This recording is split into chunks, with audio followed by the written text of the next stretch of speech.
বিশ্ব সংবাদ সংস্থা এবং মুসলমানদের চিৎকার।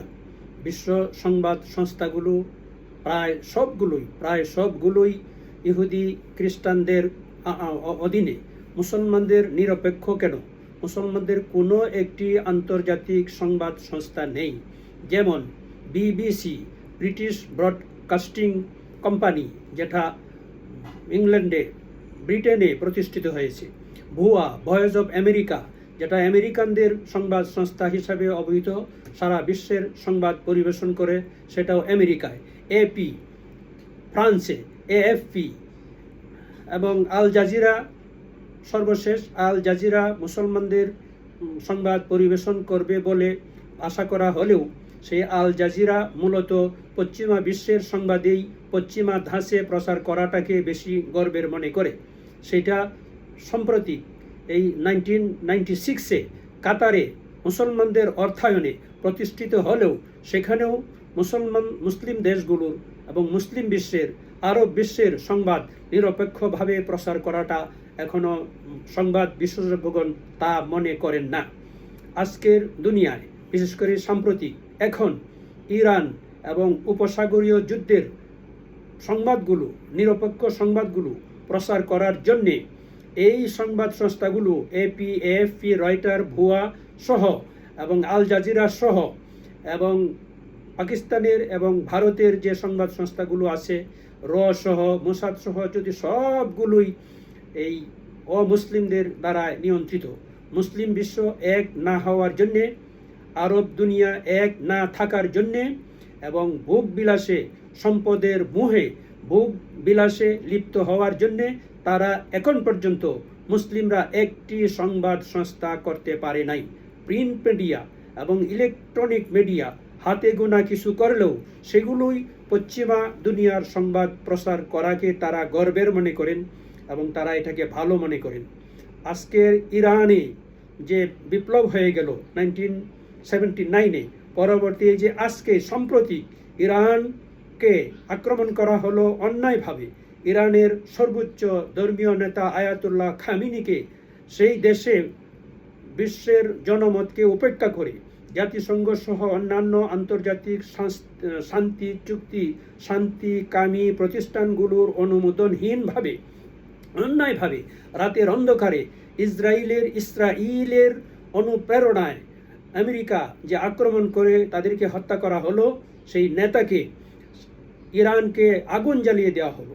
ইরানের যে জনশক্তি আজ থেকে 70 বছর আগে থেকে তিলে তিলে ঘরা সামরিক অস্ত্র এবং প্রস্তুতি, তার প্রকাশ পেল এই ইরান আক্রমণ করে। ইসরায়েল সেটা উৎসাহিত করলো। এই ইরানের সঠিক সংবাদ, ইরান বিজয়ের সঠিক সংবাদ, ইরানের যে বিজয়, ইরানের যে সাফল্যতা, ইরানের যে কৃতিত্ব, সেটা প্রচার করার জন্যে আন্তর্জাতিক তাদের এবং মুসলিম বিশ্বের কোনো সংবাদ সংস্থা নাই। তারপরেও সচেতন সংবাদকর্মীরা এবং যত রকমের সামাজিক যোগাযোগ মাধ্যম, যতটুকু শোনা যাচ্ছে, ইরান আজকে বিজয়ের বেশে আবির্ভূত হয়েছে। আমার ছোট মেয়ের জামাতা কিছুদিন আগে দুবাই হয়ে বাংলাদেশে আসছেন। তিনি দেখে আসছেন দুবাই এয়ারপোর্টে মিসাইলের আক্রমণ, এয়ারপোর্টে যে ধ্বংসাত্মক ধ্বংসলীলা এবং গ্লাস ভেঙে গেছে, যাত্রী ছাউনিগুলো ভেঙে গেছে, কি ভয়াবহ দৃশ্য। সেটা সংবাদ মাধ্যমে সঠিকভাবে আসে নাই, যা তারা চোখে দেখে আসছে। সংবাদ মাধ্যমগুলো প্রচার করছে যে আমেরিকা বিজয়ী হয়েছে, আমেরিকা পারমাণবিক শক্তি পরীক্ষা করার জন্য আরেকটি সুযোগ খুঁজছে। সেটা কোশ্চিন কালেও হবে না।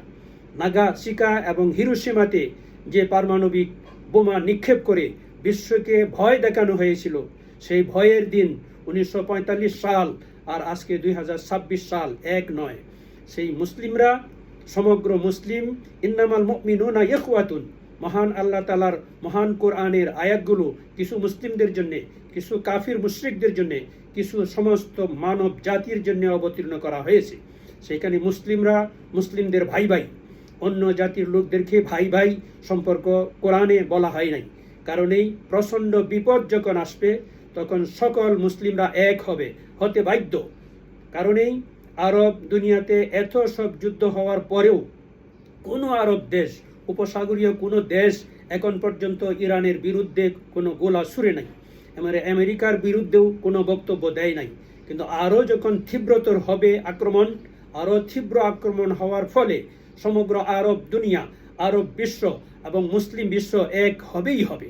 কারণেই এই মুহূর্তে সংবাদ সংস্থাগুলো নিয়ে যারা গবেষণা করেন, যারা কথা বলেন, তাদের দাবি হচ্ছে যে মুসলিম বিশ্বে এবং আরব দুনিয়ার রাষ্ট্রগুলোকে এই যে সম্পদ আল্লাহ তাআলা দিয়েছেন সেগুলো সঠিক ব্যবহার করে তাদের একটা নিজস্ব সংবাদ সংস্থা, নিজস্ব নিরপেক্ষ সংবাদ সংস্থা থাকা উচিত, যেটাতে সঠিক সংবাদ বিশেষ করে মুসলিম বিশ্বের সংবাদ প্রসারিত হবে। সেটা আজকের দুনিয়ার দাবি। মক্কা মদিনা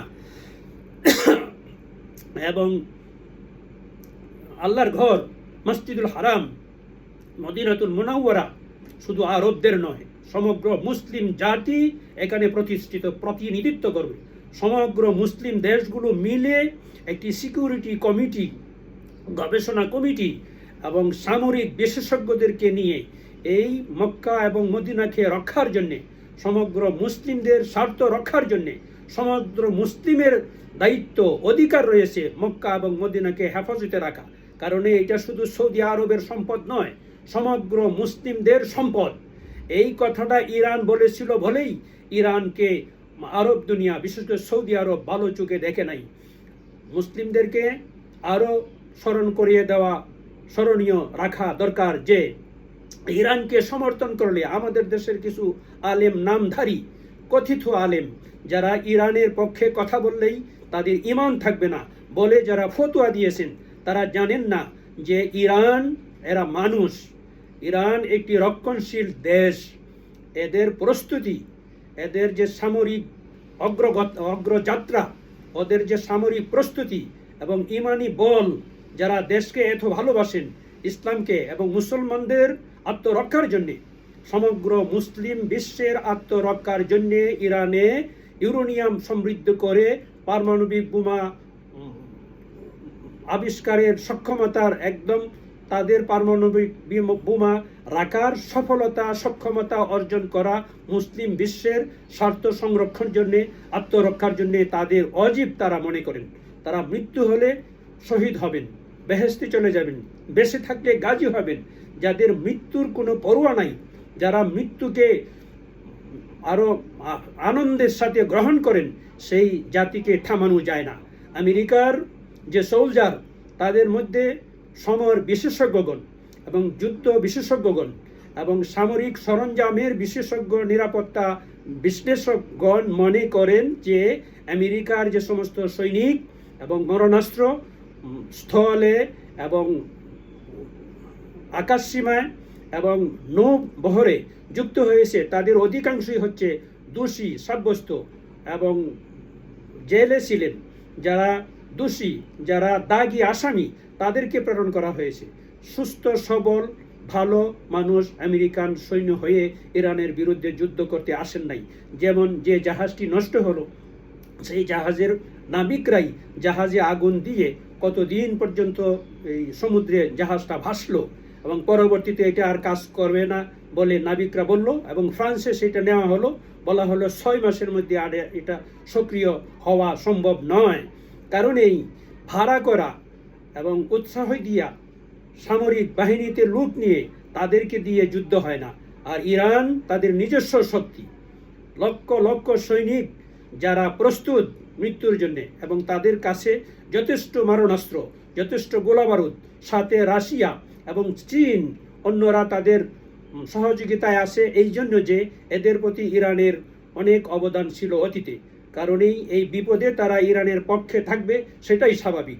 কারণেই সর্বশেষ মুসলিম বিশেষজ্ঞগণ, এমনকি নিরপেক্ষ সমস্ত দুনিয়ার সংবাদ বিশেষজ্ঞগণ মনে করেন মুসলিম দুনিয়ার জন্যে একটি বিবিসি, ভুয়া এবং এএফপির মতো বিখ্যাত বিশ্বব্যাপী একটি সংবাদ সংস্থা থাকা উচিত। আমাদের প্রিয় বাংলাদেশেও একটি গ্রহণযোগ্য আন্তর্জাতিক সংবাদ সংস্থা থাকা উচিত।